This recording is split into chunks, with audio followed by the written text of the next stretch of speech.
Santiago 5, versículo 13 dice: ¿está alguno entre vosotros afligido? Haga oración. ¿Está alguno alegre? Cante alabanzas. ¿Está alguno enfermo entre vosotros? Llame a los ancianos de la iglesia y oren por él, ungiéndolo con aceite en el nombre del Señor. Y la oración de fe salvará al enfermo, y el Señor lo levantará, y si hubiere cometido pecados, le serán perdonados.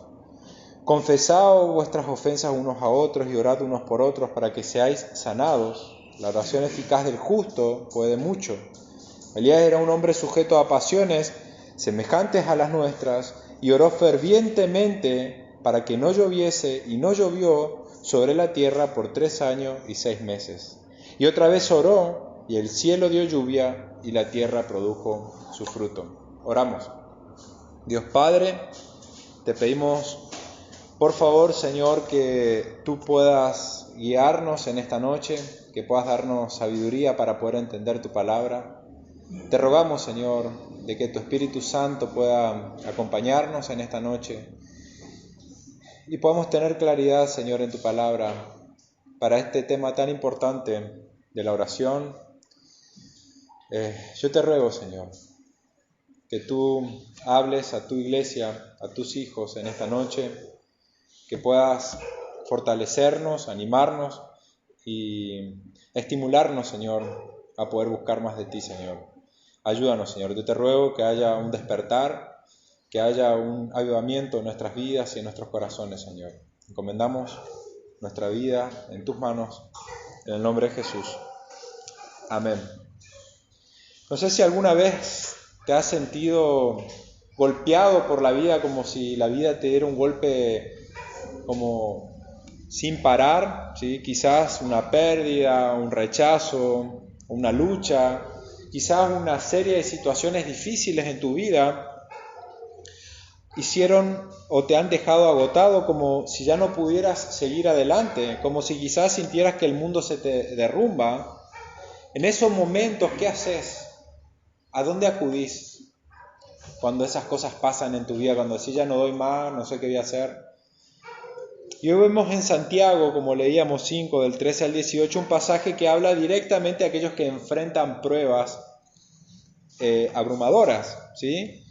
Pero hay algo que nosotros tenemos que tener en claro, o tenemos que tener cuidado, es que este texto que nosotros leímos es uno de los textos más mal interpretados, o podemos decir que muchos lo han usado esta porción para poder hacer decir cosas que no decía, o para poder afirmar creencias que ellos tenían, ¿sí?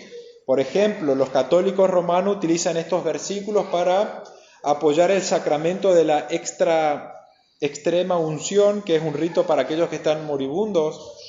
Los que se autodenominan los sanadores, ¿sí?, de la fe, o que tienen ese poder como para sanar y demás, afirman que este pasaje garantiza la sanidad física a absolutamente todo cristiano enfermo que ore con fe, ¿sí? Otros han interpretado la unción con aceite como un mandato universal para tratar las enfermedades físicas. O sea, si alguien viene enfermo físico, hay que ungirlo con aceite, ¿sí? Pero lo que vemos, ¿sí?, y así hay un montón de otras interpretaciones, es que el texto genera preguntas difíciles, ¿sí? Podemos preguntarnos y ver de qué sufrimiento está hablando Santiago. ¿Es la enfermedad física lo que está hablando Santiago, o qué es lo que está diciendo, ¿sí? ¿Por qué involucra a los ancianos, o sea, a los pastores? ¿Qué significa la unción? ¿Sí? ¿Siempre sana la oración? Podríamos hacernos la pregunta. ¿Y por qué menciona a Elías y la lluvia en un pasaje supuestamente de la sanidad? Si está hablando de una sanidad física, ¿por qué toca el ejemplo de alguien que no tiene nada que ver con la sanidad? ¿Sí? Entonces, la clave para poder encontrar las respuestas a estas y otras preguntas, ¿sí?, están en la Biblia misma, en el contexto, ¿sí? Pasar por alto el contexto de un pasaje, de una porción, es sacrificar la adecuada interpretación. Como alguien dijo, un texto fuera de contexto es un pretexto, ¿sí? Hay muchas personas que agarran una porción de la Biblia y lo utilizan para poder defender sus propias doctrinas, así como decíamos estas interpretaciones. Satanás mismo utilizó una porción de las Escrituras para poder tentarlo a Jesucristo, ¿sí? Sacó el contexto y lo atacó con lo que decían las Escrituras. Por eso citar una porción bíblica lo hace hasta Satanás, lo hace, ¿sí? Pero la Biblia no es una colección de versículos que están aislados unos de otros, ¿sí? Es como que son versículos que Dios lo dio al azar. Hay una conexión. Y eso es lo que nosotros podemos ver, que para poder entender Santiago 5, tenemos que entender el contexto, el entorno en la carta a la cual escribió Santiago, un pastor de la iglesia primitiva, y a fin de entender correctamente cualquier pasaje de la Biblia, nosotros tenemos que tener entendido que se debe interpretar a la luz de los párrafos que están antes y que están después. Usted agarra un versículo de la Biblia y quiere darle un significado, dígale, fíjese qué es lo que dice antes, qué es lo que dice después. ¿Qué es lo que dice o qué es lo que trata el capítulo en la sección en la cual se encuentra? En el libro que lo contiene, no es lo mismo una carta, ¿sí?, que un proverbio. No, son maneras diferentes, o Eclesiastés, o un salmo, ¿sí? Depende en dónde se encuentre. Entonces, a grandes rasgos, un versículo que se entiende en un párrafo que se entiende en un capítulo, en un libro, ¿sí? Entonces, para entender el versículo tenemos que leer lo que viene hablando, tenemos que entender el contexto, ¿sí? Pasa en nuestras vidas, en nuestras conversaciones, ¿sí? Fíjense si ustedes escuchan que yo digo, me fui de casa, ¿sí?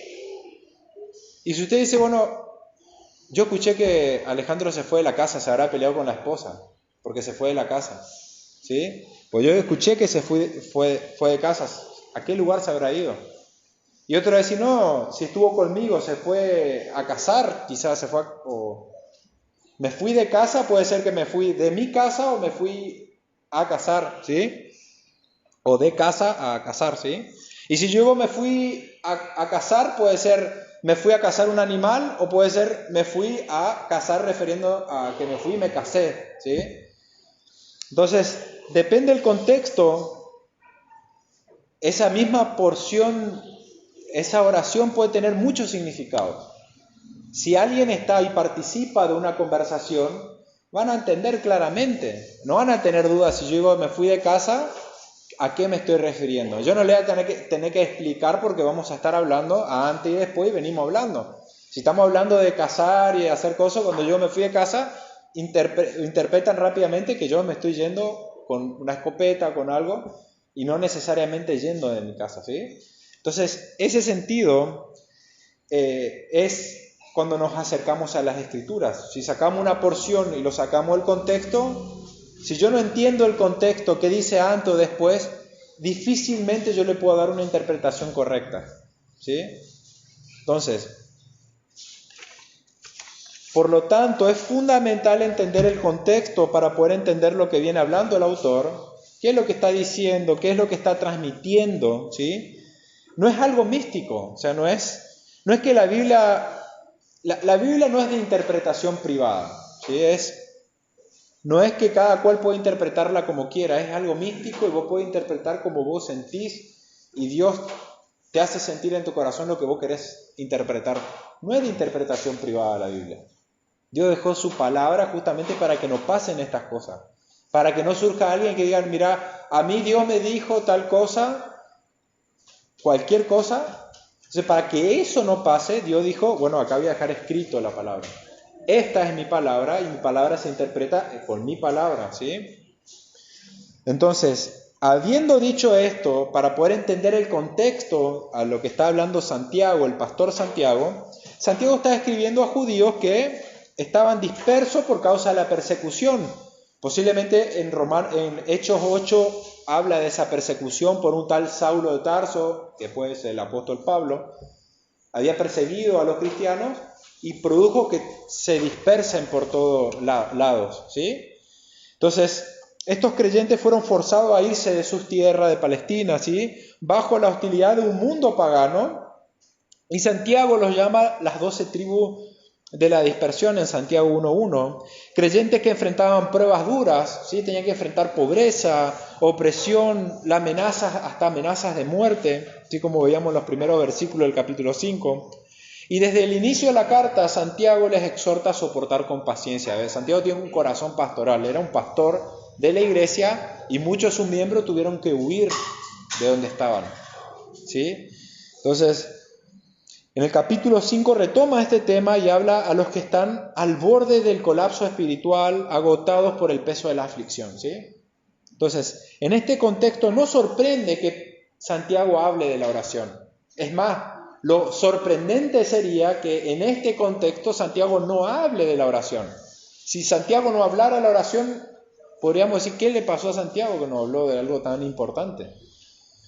Entonces, la oración no es una fórmula mágica, ni es un ritual, es un medio poderoso por el cual Dios obra. Dios sostiene a su pueblo a través de la oración. Dios actúa, Dios se complace, Dios se deleita a obrar y actuar por medio de la oración de su pueblo. No es que nosotros torcemos el brazo de Dios para que Dios haga cosas que nosotros queremos y deseamos, como que Dios va a estar para responder nuestros caprichos. No. La oración es un medio que Dios se complace en hacer y obrar a través de su pueblo. Y acá Santiago está diciendo que es útil para aquellos que están en momentos de aflicción o difíciles, ¿sí? Entonces Dios sostiene por medio de la oración. Como ponen en claro el contexto y el contenido de la sección, vamos a ver que el tema no es la enfermedad física. Si ustedes vienen, Santiago no viene hablando de los problemas físicos o de la enfermedad, o si alguno agarra una gripe y demás. No es ese el sentido de la enfermedad que habla Santiago, es más bien una sanidad ante una debilidad espiritual. Ya lo vamos a ver más adelante también, pero es una fatiga espiritual, es un agotamiento espiritual, una depresión. ¿Sí? ¿De qué manera? Iban a hacer frente mediante la oración, ¿sí? Y así como también su intención es tratar con el sufrimiento y el pecado que acompañan a estas situaciones, ¿sí? Estas personas estaban huyendo, estaban siendo perseguidas y estaban siendo afligidos, ¿sí? Por tanto, sería incoherente insertar en esta sección, en este análisis acerca de la sanidad física. Nada en el contexto que antes o posterior a esto sugiere que Santiago le está preparando a sus lectores acerca de este tema, ¿sí? Pero sí, en esta sección podemos ver que Santiago busca ayudar a las víctimas de la persecución, o sea, aquellos creyentes que estaban dispersos, mediante la oración. Él está aconsejando de que de esa manera ellos van a poder hacer frente a los problemas, ¿sí? Entonces, no es que está mal orar por los enfermos, eso es algo que se quede en claro, ni está mal ni decimos de que Dios no sane a los enfermos, ¿sí? Ya vamos a tocar eso, ¿sí? Pero entender el contexto es que Santiago no viene hablando de eso, ¿sí? Ahora, ¿qué es lo que quiere decir Santiago? Ahora vamos a la luz de lo que la Escritura nos dice en esta porción, ¿sí? Entonces, Santiago analiza específicamente la relación que tiene la oración con el consuelo, la restauración, el compañerismo, el poder. Por eso el mensaje de esta noche es el poder de la oración. Y si prestamos atención, el tema no puede ser otro más que la oración. Si ustedes ven del versículo 13 al 18, en todos los versículos habla de la oración, ¿sí? En todos. Una u otra manera, presten atención, una ojeada van a ver. Y a grandes rasgos, Santiago exhorta a la oración en todos los ámbitos de la iglesia, ¿sí? Fíjense que en el versículo 13 habla de los creyentes, debemos orar individualmente. Dice, ¿está alguno entre vosotros afligido? Haga oración. Después, la oración la eleva o la exhorta que debemos acercarnos a los pastores, a los ancianos, a los líderes, ¿sí? Para pedir que oren cuando nosotros nos encontramos afligidos. Dice el versículo 15 o 14 más que nada, ¿está alguno enfermo entre vosotros? Llame a los ancianos, o sea, a los pastores de la iglesia y oren por él. Y finalmente habla a que todos los creyentes tenemos que orar unos por otros. Y dice en el 16, confesad vuestros pecados unos por otros y orad unos por otros. Fíjense el contexto. Ustedes tienen que orar, tienen que acercarse a sus líderes a pedir oración. Ustedes tienen que orar unos por otros. ¿Sí? Esos 3 puntos de la oración. Y vamos a ver cómo Dios usa la oración para sostenernos en las pruebas más duras y más difíciles, como las que estaban pasando quizás estos hermanos, o distintas, pero duras en sí, difíciles. Y el primer punto es, la oración del creyente es poderosa para consolar. La oración del creyente es poderosa para consolar. Versículo 13, ¿está entre vosotros alguno afligido? ¿Está alguno entre vosotros afligido? Haga oración. ¿Está alguno alegre? Cante alabanzas. Y Santiago, como pastor, con ese corazón pastoral, lo que primero hace es se identifica con los desanimados, con los creyentes que estaban afligidos. Y si ustedes ven en el versículo 10, dice: hermanos míos, tomad como ejemplo de aflicción y de paciencia a los profetas que hablaron en nombre del Señor. Ya habíamos visto anteriormente esto, que la aflicción de los profetas es que ellos vinieron a soportar el maltrato de otras personas. Ellos soportaron, Santiago le estaba animando a que ellos puedan soportar el maltrato de otras personas. ¿Sí? Esa era la aflicción. Y en ese contexto es la aflicción que está hablando en este punto, ¿sí? Soportar, no a soportar enfermedades, no una aflicción por causa de una enfermedad, sino una aflicción por causa de un maltrato, ¿sí? Por lo tanto, Santiago no se dirige a los afligidos que sufren enfermedades físicas, sino a los que están afligidos, siendo perseguidos, encarcelados, tratados inicuamente, ¿sí? Y a estos creyentes que están sufriendo por causa de la persecución le dice: hagan oración. ¿Y qué quiere decir que hagan oración? Quiere decir que ellos lo tienen que hacer de una manera persistente. La súplica a Dios tiene que ser algo persistente, ¿sí? Por lo cual podría traducirse: persistan en oración. Ustedes que están siendo afligidos por causa de estas situaciones tan difíciles, ustedes persistan en oración, ¿sí? Y cuando la vida es difícil, cuando los creyentes estamos débiles en la fe, abrumados por la persecución, aplastados por la aflicción, nosotros tenemos que rogar continuamente a Dios para que Él nos consuele. Santiago está diciendo: ustedes van a encontrar el consuelo en Dios. Bienaventurados aquellos que son perseguidos por causa de mí, dice el Señor. ¿En quién van a encontrar consuelo? En el Señor. Busquen, vayan a Él, ¿sí? Oren. Y en este sentido, si a pesar de la persecución, a pesar de la dificultad o de la situación adversa, no estaban siendo afligidos, los que lograban mantener una actitud alegre en el sufrimiento tenían que cantar, ¿sí? Si alguno está siendo afligido, ore. Y si alguno está alegre, cante, dice. Y el alegre describe a aquellos que están bien en espíritu a pesar de la situación difícil que están pasando, ¿sí? Son personas que quizás más maduras, ya pasaron por situaciones, entonces no les aflige pasar por ciertas situaciones porque ya saben el trato del Señor. Quizás están más fortalecidos, entonces canten, agradezcan a Dios. Entonces, por lo tanto, el que sufre como el que está contento a pesar de la situación difícil, el que tiene un espíritu herido como aquel que está quebrantado, aquel que tiene un espíritu gozoso o pleno, ambos tienen que rogar a Dios, orar. Uno para pedirle consuelo, otro para cantarle alabanza a Dios por el consuelo que recibió. La alabanza y la oración están muy relacionadas, o están íntimamente relacionadas, ¿sí? Nosotros cuando oramos nos acercamos a Dios. En la alabanza también oramos a quién le cantamos. Cuando alabamos, ¿sí? A Dios. Entonces están muy relacionados. Y ambas son esenciales para poder fortalecernos. El que está débil alcanza consuelo. Y el que está alegre a través de la alabanza, su fe es fortalecida. Cuando venimos, cantamos y alabamos al Señor, somos fortalecidos también, recordando y apoyándonos en nuestro Dios. Entonces, cuando estamos en situaciones difíciles, cuando el mundo parece caerse delante nuestro, cuando nosotros simplemente queremos bajar los brazos, la oración es poderosa para consolarnos. Y la oración es poderosa para fortalecernos también cuando agradecemos a Dios por la fortaleza que Él nos da. ¿Sí? La alabanza. Porque la alabanza, cuando la hacemos con fe, también es como una oración. Es como agradecerle a Dios por lo que Él hace.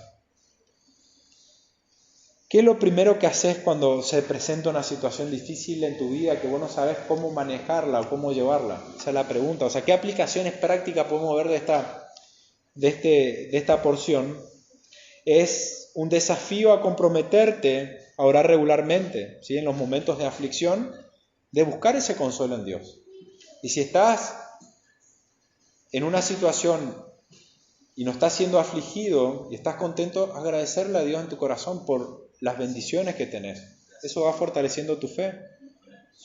Como escuché, y es útil por ahí anotar las oraciones, porque cuando Dios nos contesta, nosotros somos conscientes de eso, y eso fortalece nuestra fe, saber que Dios nos responde. Por eso es importante cuando oramos como iglesia, somos testigos después del agradecimiento, porque esas oraciones se presentaron y Dios las respondió, y Dios a través de esa respuesta a las oraciones fortalece nuestra fe, ¿sí? Dios podía hacerlo sin que oremos, pero es el medio que Él establece, ¿sí? Y por lo tanto, si vos estás enfrentando una situación difícil esta semana, un estrés, una tristeza, una persecución, una aflicción, algo difícil, dedicate unos minutos a poder acercarte a Dios y pedirle que Él te dé consuelo, fuerza, fortaleza para poder enfrentar la situación, ánimo, para no decaer, para no bajar los brazos. En segundo lugar, vemos que la oración de los pastores o los líderes es poderosa para restaurar. Fíjense, versículo 14 y 15.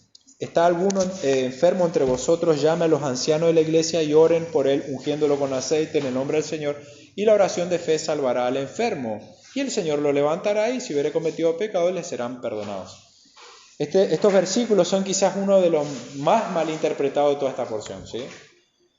A primera vista parece estar enseñando que los creyentes enfermos físicamente pueden esperar esa sanidad espiritual si ellos oran o si se acercan a un anciano o si le ungen con aceite, ¿sí? Pero la interpretación no tiene armonía con el contexto, ¿sí? Yo no estoy, como les dije en un principio, no estoy diciendo si está bien o está mal orar por los enfermos. Está bien que oremos, si alguien está enfermo, está bien orar para que Dios nos sane. No está mal. No lo prohíbe, la Biblia no lo prohíbe, ¿sí? Nos dolemos, oramos, buscamos en Dios que traiga sanidad. Tampoco estamos diciendo que Dios no tenga el poder para sanar. Ahora, ¿qué es lo que dice el texto? ¿Cuál es el mensaje de Santiago? Ese es el punto, ¿sí? Como se observó anteriormente, el sufrimiento que Santiago tiene en mente es el maltrato, no la enfermedad física, ¿sí? Ese es el contexto de Santiago. Y si analizamos la palabra enfermo, como se traduce en la Reina Valera o en otras traducciones, en el original hace referencia a estar débil, ¿sí? Por eso es que se traduce como enfermo, ¿sí? Pero no necesariamente ese estar débil o ese enfermo, como se traduce, es por algo, por un virus o por una bacteria o por algo que entra en nuestros cuerpos, ¿sí? En algunas porciones de la Biblia esta misma palabra se traduce para enfermedades físicas, pero otras veces no, ¿sí? Como en este lugar, en este caso Santiago y en otras porciones de la Biblia es usada para hablar de debilidades emocionales o espirituales, ¿sí? Por lo tanto podemos hablar que esta enfermedad que habla es una enfermedad espiritual, es una debilidad espiritual, ¿sí? Ese es el sentido que le está dando Santiago acá. Si alguno está enfermo espiritualmente, si alguno está débil espiritualmente, vaya al pastor o al líder y pídele que ore por restauración o sanidad. Entonces, si nosotros vemos, Santiago va mucho más allá de la aflicción y ya al punto de aquellos que se han debilitado por tal sufrimiento. Antes decía que oren aquellos que están sufriendo para alcanzar consuelo. Ahora está diciendo, yendo a un punto más, aquellos que ya están siendo debilitados por tal sufrimiento, vayan y oren, pídanle al pastor, ¿sí? Los débiles son los que han sufrido esa derrota espiritual en esa guerra, espiritual, ¿sí? Los que han perdido esa capacidad para soportar el sufrimiento. Como dice un pastor, son aquellos guerreros espirituales que, caídos, ¿sí? Cristianos exhaustos, agotados, deprimidos, derrotados, han tratado de recurrir al poder de Dios mediante la oración, pero han perdido esa motivación, perdieron la motivación, caen incluso en actividades pecaminosas. Cuando uno está débil espiritualmente, es más sensible a las tentaciones, es más fácil caer en pecado, ¿sí? Y no sé si alguna vez vos te sentiste así, si perdiste esa motivación de orar, de buscar de Dios, y eso te llevó a tener quizás actitudes pecaminosas, ¿sí? A contestar mal, a actuar con mala actitud, a tener actitudes incorrectas, ¿sí?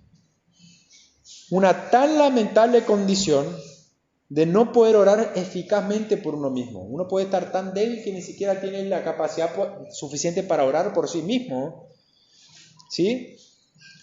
Entonces, en esta condición, el que está débil tiene que ir a aquellos que son más fuertes, ¿sí? O aquellos que son maduros, ¿sí?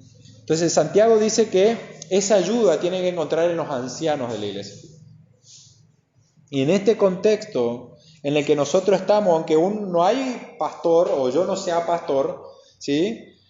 Estoy con una responsabilidad o con una tarea pastoral.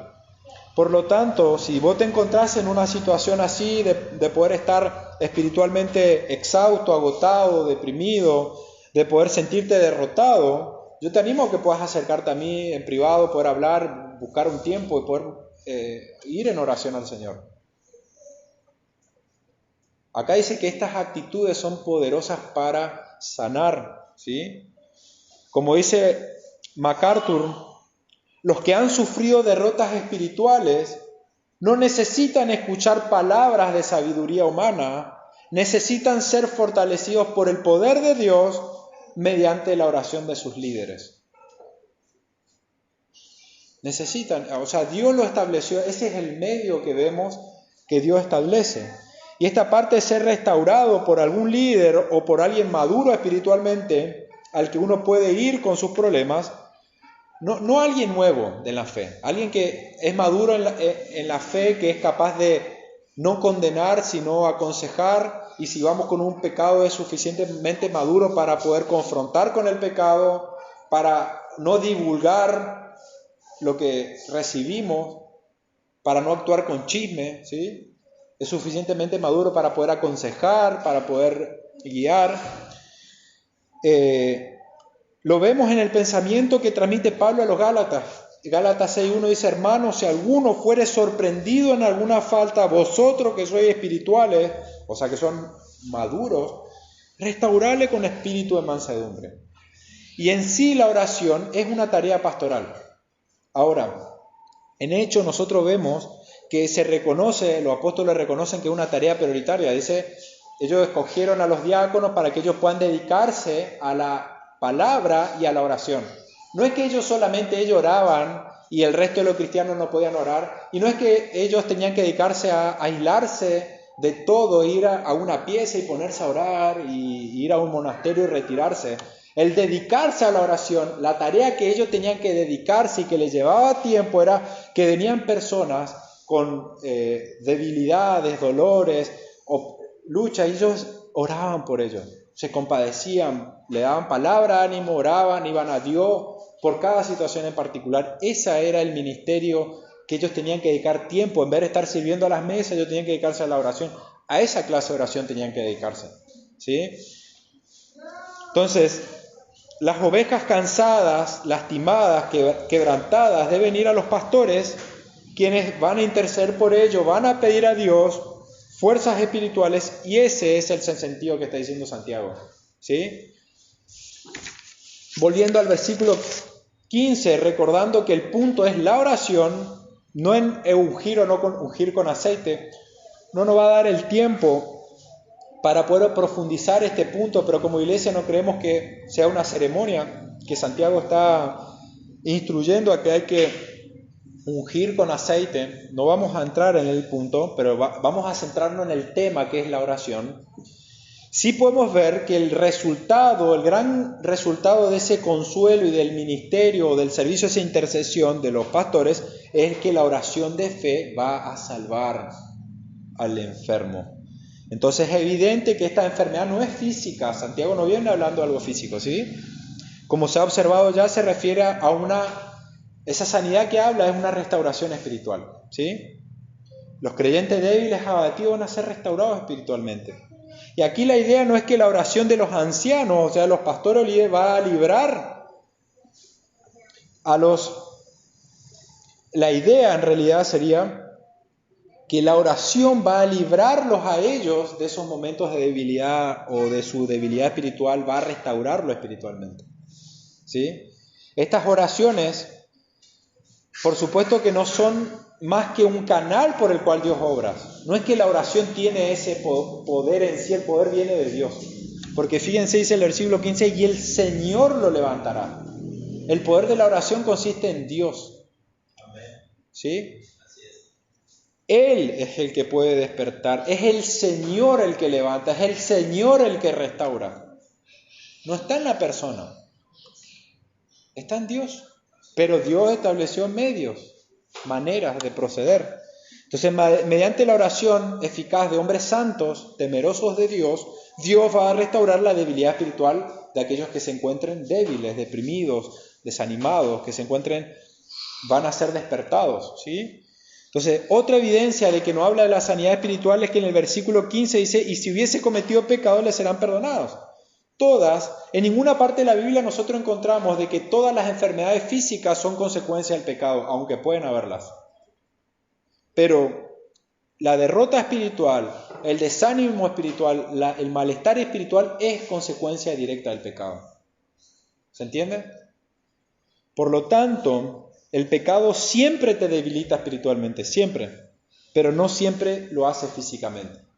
Entonces es una prueba más de que Santiago no está hablando de algo físico en sí, literalmente consecuencia de algo físico. Y si esta debilidad espiritual es por causa del pecado, Santiago dice, te van a ser perdonados. Si haces esta actitud, te vas, porque es una manera de humildad, acercarte y pedir oración, humillarte, ¿sí? Cuando la cuestión es una debilidad a causa del pecado, el antídoto que está diciendo Santiago es confesar los pecados y vas a obtener perdón, y ese perdón va a buscar y va a restaurar tu relación con el Señor. Salmos 32:5, David dice, mi pecado te declaré y no encubrí mi iniquidad, dije, confesaré mis transgresiones a Jehová y tú perdonaste la maldad de mi pecado. El perdón es necesario para que haya esa restauración espiritual. No podemos vivir plenamente espirituales o no podemos alcanzar la plenitud espiritual si vivimos en pecado. Salomón, el hijo de David, hace eco de esto y dice, el que encubre sus pecados no va a prosperar, mas el que los confiese y se aparta va a alcanzar misericordia. Juan dice algo parecido, dice, si confesamos nuestros pecados, Él es fiel y justo para perdonar nuestros pecados y limpiarnos de toda maldad. Si el pecado ha contribuido a esa debilidad espiritual, a ese desánimo, a ese sentido de depresión, a ese sentido de no tener el sentido espiritualmente, no estar bien, el resultado de esto, ese pecado va a ser perdonado y el Señor va a restaurar, va a sanar, va a darte otra vez ese despertar, ¿sí? Espiritual. Como dice un comentario, los pastores pueden animarlo, confesarlo, ayudar a distinguir el pecado. Por eso es la importancia de acercarse a alguien, ¿sí? Ahora, ¿cómo estás espiritualmente? Por eso muchas veces nosotros no nos damos cuenta de los pecados, pensamos que estamos malos, deprimidos. No, yo no creo que siempre la depresión sea por causa de un pecado. Hay personas que luchan con la depresión, hay otras personas que luchan con otras cosas, y la lucha con la depresión misma no es pecado en sí. Pero hay muchas veces que la depresión sí es consecuencia del pecado y muchas veces no vemos el pecado y necesitamos de otro, ¿sí? Entonces, analiza a través de tu vida, si vos estás en un momento así, no te aísles. O sea, la palabra dice no te aísles. Si vos estás deprimido, lo que menos tenés que hacer es aislarte. Y sobre todo, no te quedes en esa situación. Si no tenés fuerzas para orar, acercarte a un líder, y ahora vamos a ver qué más, para pedir oración. La palabra te anima en este caso a acercarte a mí, a acercarte al pastor, a José Vico o a alguien para poder orar por ti, de programar un momento en sí. Y ahora vamos a ver que esta responsabilidad no cae solamente sobre algunos.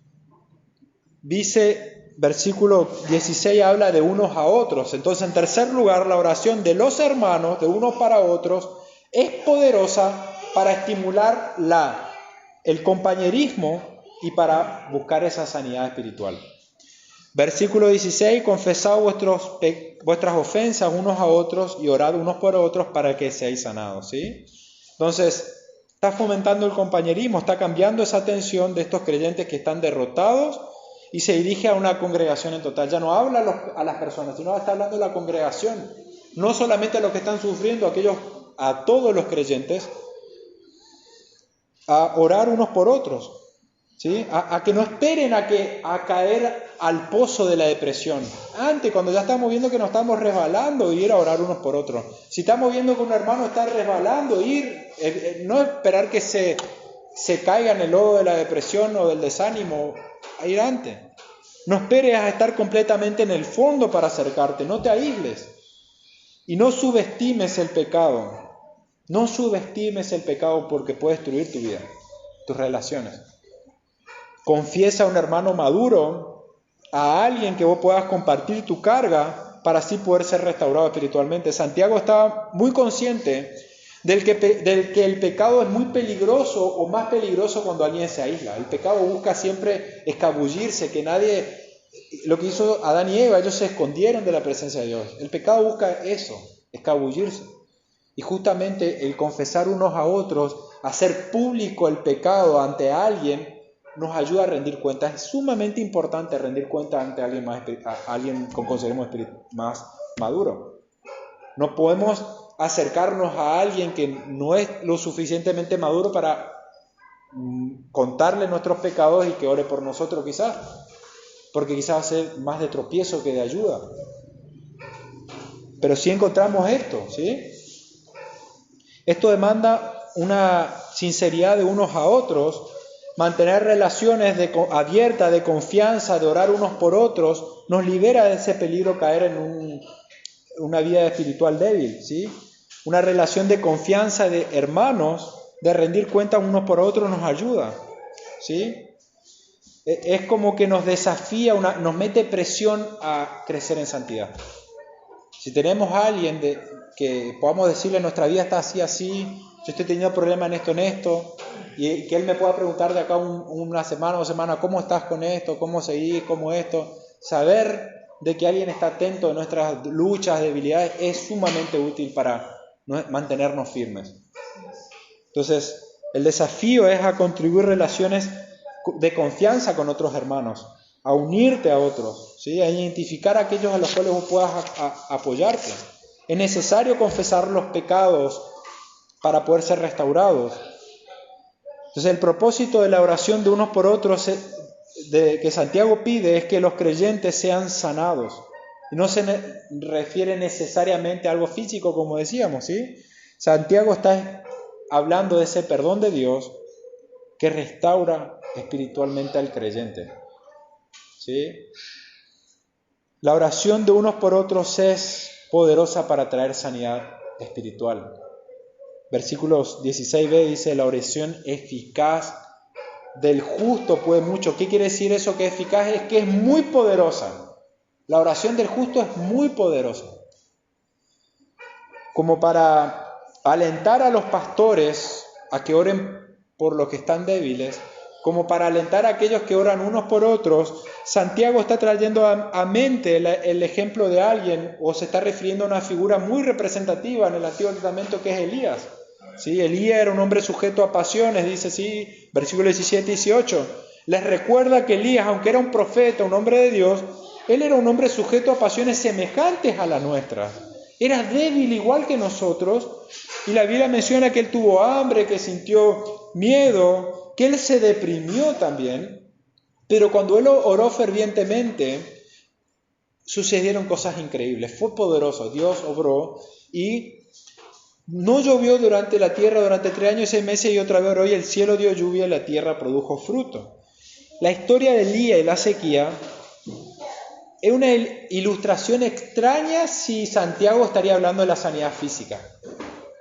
¿Por qué Santiago estaría hablando de Elías si Elías no está acá trayendo sanidad física? Pero sí hay una relación espiritual entre la sequía y el alivio que trae la lluvia cuando la tierra está seca, ¿sí? Y ese es por ahí el sentido de Santiago, ¿sí? Como esa lluvia que trae alivio a la tierra, es la oración eficaz, trae ese alivio espiritual en aquellos que están débiles. Dios hace esto en respuesta a la oración eficaz de unos por otros. Por lo tanto, Santiago nos recuerda que la oración no es solamente un acto, es un estilo de vida que nos conecta con ese poder de Dios. Dios tiene poder y Él obra a través de la oración. La oración es poderosa y Dios nos dio esa herramienta. Cuando estamos en debilidad, cuando estamos, como decimos, nosotros no creemos que somos robots. Dios obra en nosotros, su Espíritu deposita en nosotros. Él asegura su obra a través de Cristo, nuestra salvación y seguridad está en Cristo. Por eso no depende de mi debilidad, sino de la fortaleza de Cristo. Pero Él sí nos desafía, Él nos alienta, nos desafía que si vos estás en momentos difíciles, tenés que ocuparte de eso que el Señor hizo en vos. ¿Sí? Si estás en momentos de debilidad, orá al Señor para encontrar consuelo. Orá al Señor para encontrar ese alivio. Si hay situaciones que están pasando en tu vida como consecuencia de decisiones malas que tomaste o estás encubriendo un pecado, no lo querés confesar, si no lo querés confesar no te estás queriendo apartar, el desafío es acercarte al pastor, a alguien, a un hermano maduro y poder confesar el pecado para poder apartarte. La primera evidencia de que apartarse o la primera evidencia de verdadero arrepentimiento es que hay una confesión.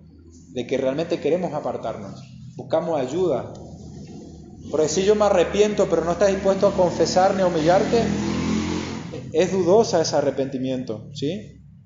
Y la oración es poderosa y es esencial para poder buscar esa restauración, esa sanidad espiritual. Nosotros nos necesitamos unos a otros, no podemos desarrollar nuestra vida efectivamente lejos de otros cristianos, no lo podemos hacer aisladamente.